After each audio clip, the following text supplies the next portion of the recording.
Hello guys, আমি এখানে first time cake বানাতে চলেছি। তাই জন্য আমি এখানে 250 গ্রাম মতো ময়দা নিয়েছি আর 100 গ্রাম মতো চিনি নিয়েছি।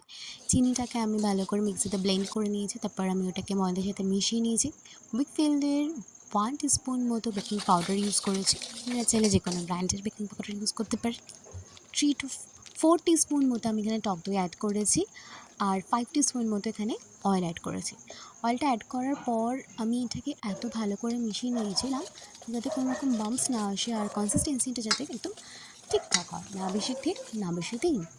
তারপর আমি যেহেতু আমার এখানে ফার্স্ট টাইম কেক বানানোটা আর ভ্যানিলা এসেন্সও নেই আমার কাছে, তাই আমি এখানে মুসাম্বি লেবু ইউজ করেছি একটা হালকা লেমন ফ্লেভার দেওয়ার জন্য।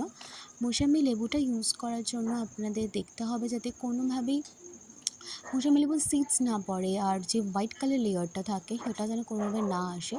আর মোসাম্বি লেবুর কিছু পাল্পও দিয়ে দিয়েছিলাম।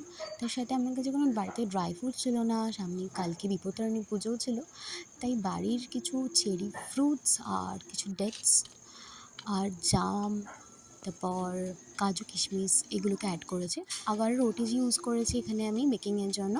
আগারোর ওটিজিতে আমি 10 মিনিটস 180 ডিগ্রি প্রিহিট করে নিয়েছিলাম।